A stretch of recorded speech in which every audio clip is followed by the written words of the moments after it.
Ngayon naman, ang pag-uusapan natin, the Universal Reconciliation. Ang Universal Reconciliation po ay isang dangerous teaching. Napaka-dangerous po ang teaching na ito dahil hindi naniniwala na ang lake of fire ay eternity o ang lake of fire ay walang hangganan. So ito po yung teaching na isa sa napaka-delikado kasi pag ganun po na ang lake of fire ay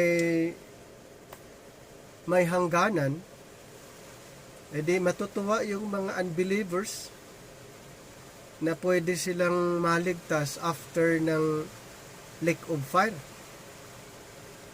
Ayon din sa kanilang presentation niya na purification lang daw ang lake of fire, hindi ito eternal or hindi forever.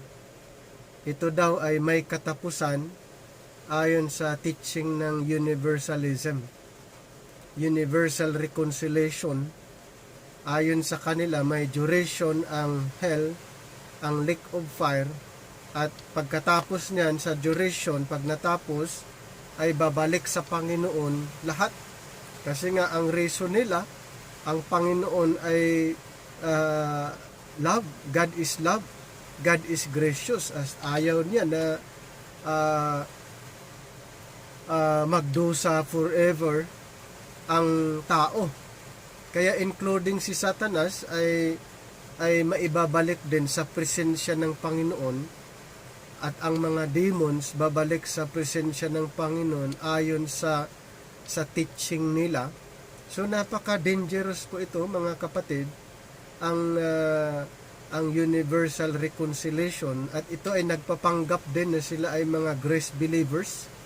Sila din daw ay grace believers, at yun ang paniniwala nila, kaya very deceiving po ito kung paniniwalaan ang katuruang ito. Pero mo yun, ang lake of fire ay hindi forever, hindi eternal ang lake of fire para sa kanila, dahil ma-reconcile lang daw lahat after ng duration. So pag-uusapan po natin, dahil kailangan lang po, nasa inyo naman kung maniniwala kayo sa teaching na ito, na kayo na po ang mag-decide. Ang sa atin lang, pag-aaralan lang natin, additional learning lang po para sa inyo. Kung makakatulong naman itong yung lesson natin, edi maganda po. Kung hindi naman, ang mahalaga na pag-aralan po natin. So universalism po, universal reconciliation, ay napaka-dangerous na teaching. So ang isa sa mga verses na gusto nila, yung may mga all, overall, in all, o yung may mga all sa Bible at marami pa. So pag-usapan natin ang mga ilang verses na gusto nilang gamitin. Ephesians 4:6, one God and Father of all, who is over all, and through all, and in all. One God and Father of all, who is over all. So yun po yung kasi yung word na all, walang exemption. Kaya pag all daw ay including na yung mga unbelievers, including na yung mga demons, including na si Satanas, lahat ay babalik sa Panginoon. Time will come. Isa pa sa 1 Corinthians 15:24-28, then comes the end, when He delivers the kingdom to God the Father, when He puts an end to all rule and all authority and power, for He must reign till He has put all enemies under His feet. The last enemy that will be destroyed is death, for He has put all things under His feet. But when He says all things are put under Him, it is evident that He who put all things under him is accepted. Now, when all things are made subject to him, then the Son himself will also be subject to him who put all things under him, that God may be all in all. So ito po ang isa sa mga ipinapaliwanag nila na lahat ay babalik sa Panginoon pagdating ng panahon, lahat babalik sa Kanya, lahat ng mga unbelievers na sa lake of fire, maging si Satanas, ay babalik lahat, maging subject lahat sa ating Panginoon. So ganun po ang kanilang paliwanag na dahil nga may hangganan, hindi forever ang lake of fire, so lahat babalik sa Panginoon.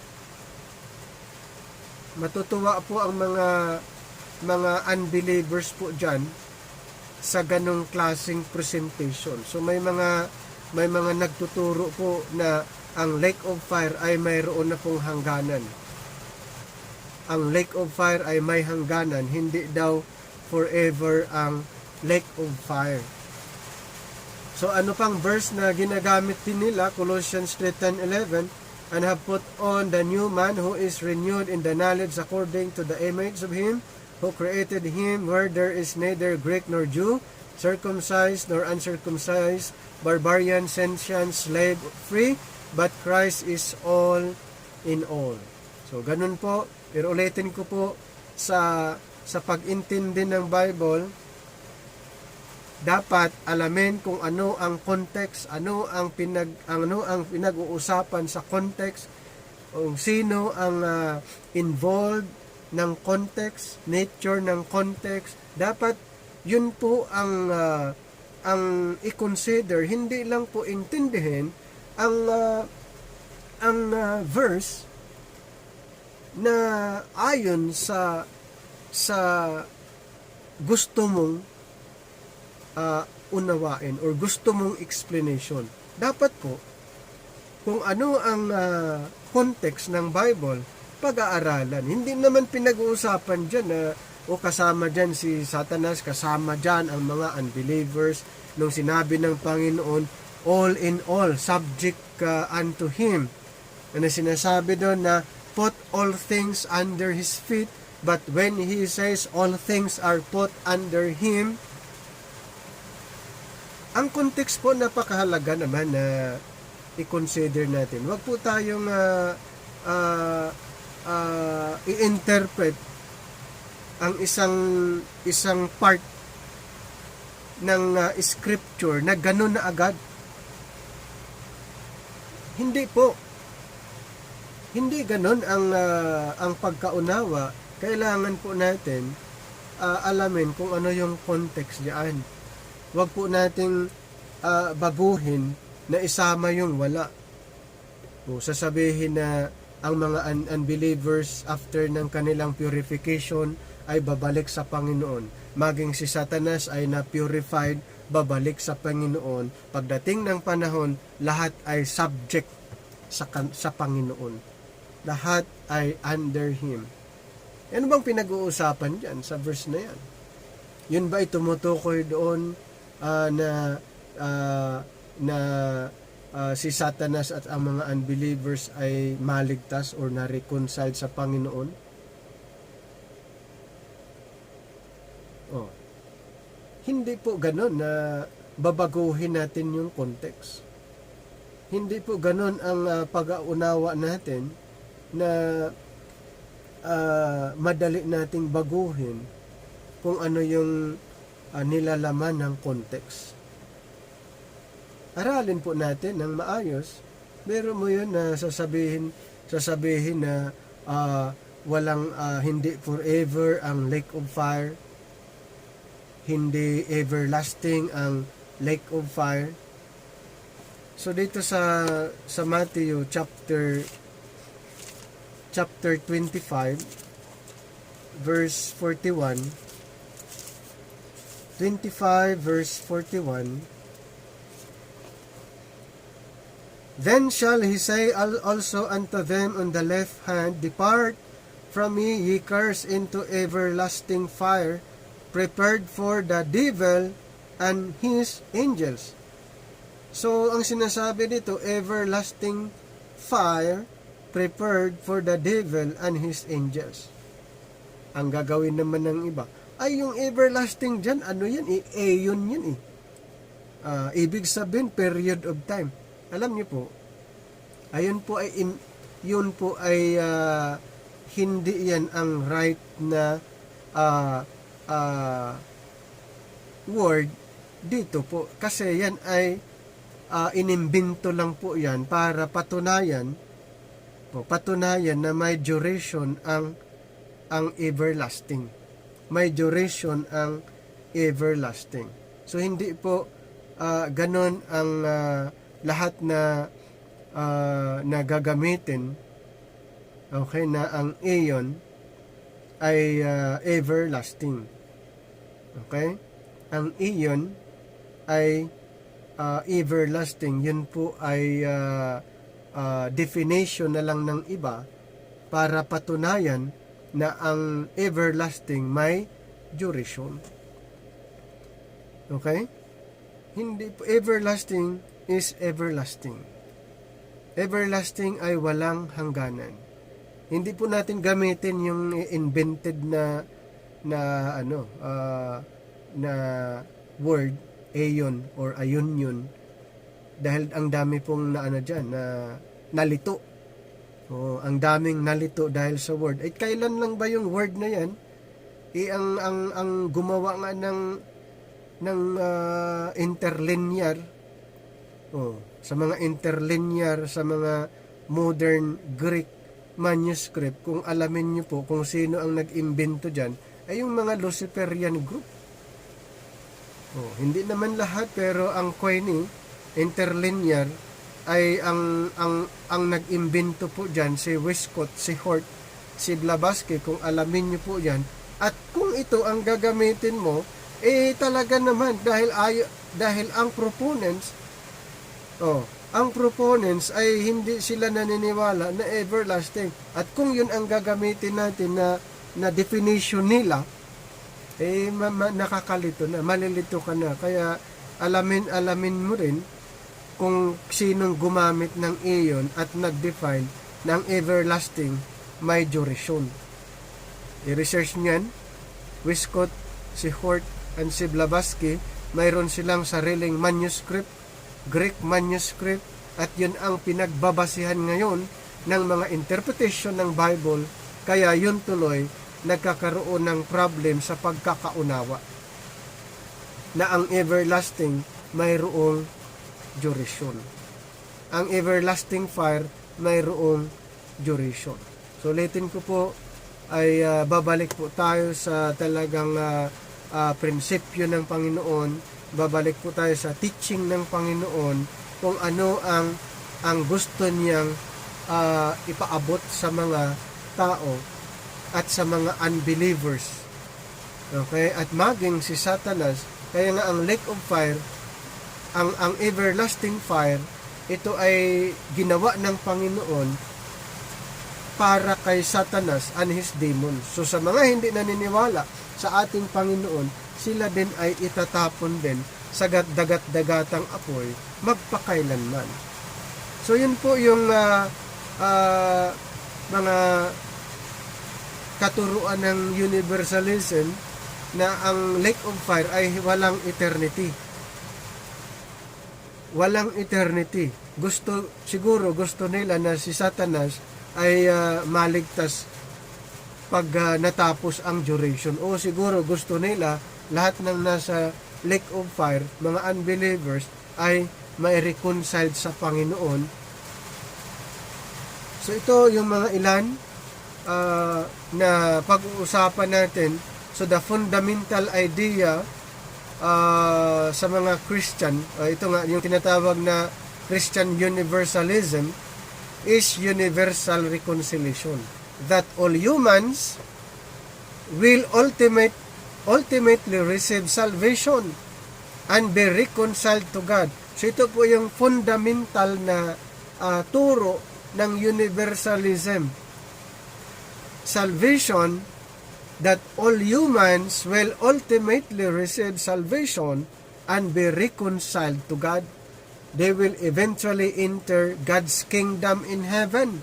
So yun po yung kanilang fundamental teaching, that all humans, lahat ng tao ay makakatanggap ng kaligtasan, ma-reconciled sa Panginoon, at lahat pupunta sa kaharian ng langit through the grace and works of the Lord Jesus Christ. So yun po ang teaching ng universal reconciliation, universalism, na lahat ng tao, unbeliever, believer, lahat ay ma-reconcile sa ating Panginoon at papasok sa kaharian ng langit, at ito'y sa pamamagitan ng biyaya, through the grace and works of the Lord Jesus Christ. Kaya nagpapanggap din itong mga grupong ito na sila ay grace believers. Isa pa, universalist hold that everlasting hell, ito po yung sinabi natin kanina, ang everlasting hell daw, everlasting hell does not exist. Walang ganon, hindi nag-exist ayon sa kanila. Though most believe there is a temporary hell of some kind, and that unending torment was not what Jesus taught. They point to historical evidence showing that many early fathers of the church were universalists, and attribute that origins of the idea of hell as eternal punishment to mistranslation. They also appeal to many texts of Scripture to argue that the concept of eternal hell is not biblically or historically supported either in Judaism or early Christianity. So yun po ang kanilang yung kanilang arguments, na hindi daw, wala daw eternity, hindi daw eternal, ayon sa kanilang reason. So universalists cite numerous biblical passages which reference the salvation of all beings, such as Jesus' words in John 12:31 to 32. John chapter 12, basahin natin yung 31 hanggang 32. Now is the judgments of this world. Now shall the prince of this world be cast out. And I, if be lifted up from the earth, will draw all men unto me. And Paul's words in Romans 5:18. Romans chapter 5, verse 18 to 19.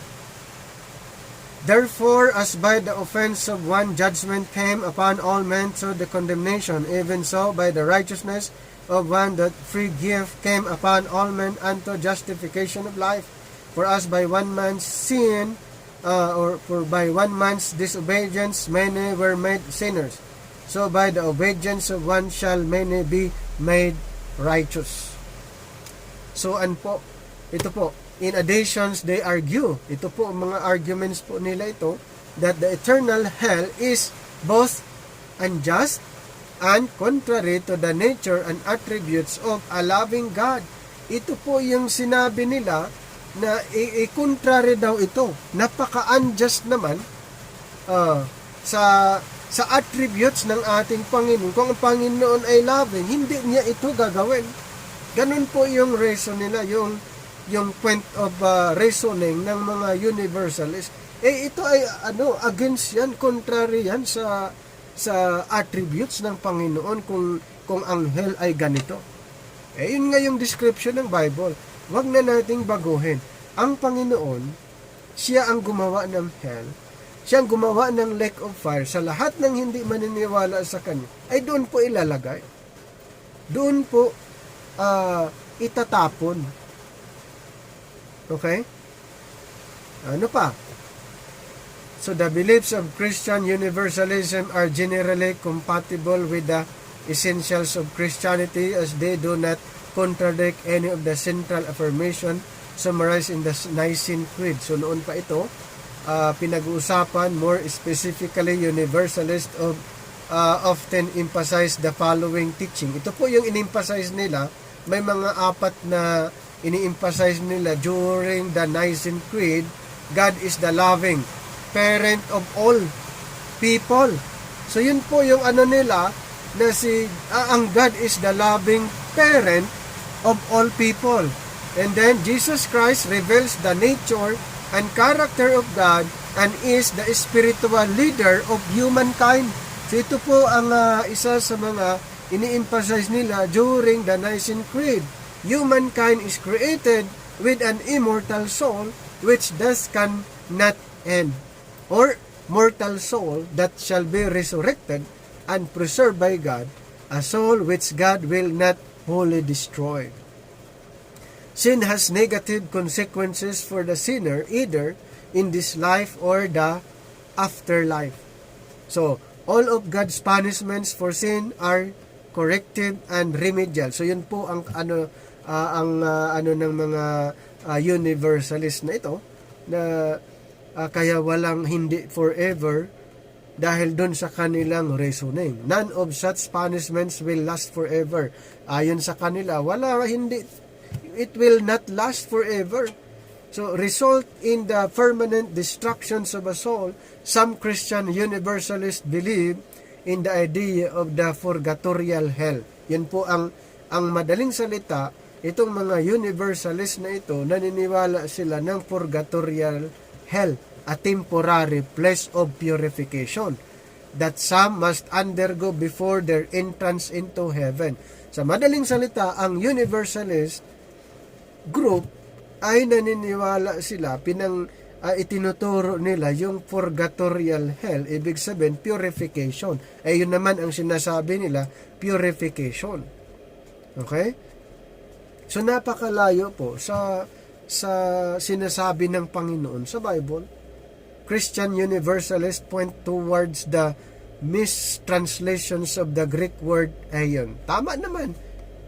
Talagang na mistranslation po itong group na ito. Yung word na aeon, literally age, but often assumed to mean eternity. And its adjectival form aionios, usually assumed to mean eternal or everlasting, has given rise to the idea of an endless hell and the idea that some people will never be saved. For example, in Revelation 14:11 says, the smoke of their torments goes up ies aiones aionion, which most literally means until ages of ages, but is often paraphrased in translation as forever and ever. So, kaya minsan yung translation na hindi maganda ang maraming translation. Kaya nababago yung ibig sabihin. Katulad nito, kaya itong mga universalists, pinanghahawakan nila dahil sa dami ng translation, pinagsama-sama, kung ano yung translation na sinasabi dito, ano man dyan, pagsamahin, at nakapagbuo sila ng ganung idea na na walang eternity sa lake of fire, sa hell, walang eternity. So na mistranslation. This Greek word is the origin of the modern English word aeon, which refers to a period of time or epoch age. So the 19th century theologian Marvin Vincent wrote about the word aeon and the supposed connotations of eternal or temporal. Aeon, transliterated aeon, is a period longer of shorter duration, having a beginning and an end and complete in itself. So neither the noun nor the adjective themselves carry the sense of endless or everlasting. So dito po talagang kailangan nating aralin talaga ng maayos. Study the Bible, rightly divided. Wag masyado na i-adapt ang hindi masyadong nakakatulong na teaching. Okay? Yung pag-aaral na mayroong hangganan ang lake of fire. Walang everlasting sa lake of fire. So, pag ganun pong katuruan niya yan, ay itinuturo niya ang purgatorio. Purification. So, ang dami pala na mga tinatawag na Christian or yung iba nagpapanggap na grace believers na ang lake of fire ay walang eternity. Sa Bible po, ang lake of fire ay eternity, everlasting fire na i-describe po yan.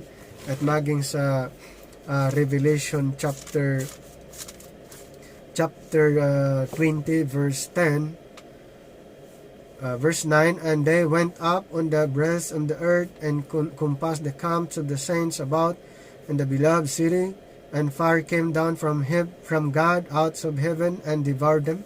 And the devil that deceived them was cast into the lake of fire and brimstone, where the beast and the false prophets are, and shall be tormented day and night forever and ever. Tandaan po natin, ang universalism, universal reconciliation na sinasabi, ayon sa kanila may hangganan ang lake of fire. Ayon sa kanila lahat, mga unbelievers, after the purification, ay babalik lahat sa Panginoon, dahil nga mag-contradict daw ito sa attributes ng Panginoon na God is love. So even Satan, even the demons ay may ma-reconciled balik sa Creator ayon sa teaching na ito. Kaya mga kapatid, mag-ingat lang po tayo na sana ito pong pag-aaral natin makakatulong as a warning po sa mga katuruan na ganon, ay palihim po sila nag-underground, palihim po silang na nagtuturo. Nasa inyo lang kung makonvince kayo sa kanilang mga ipinapangaral. Pero ulitin ko po, kailangan po nating pag-aralan ang Bible rightly divided. Hanggang dito na lang. Maraming salamat.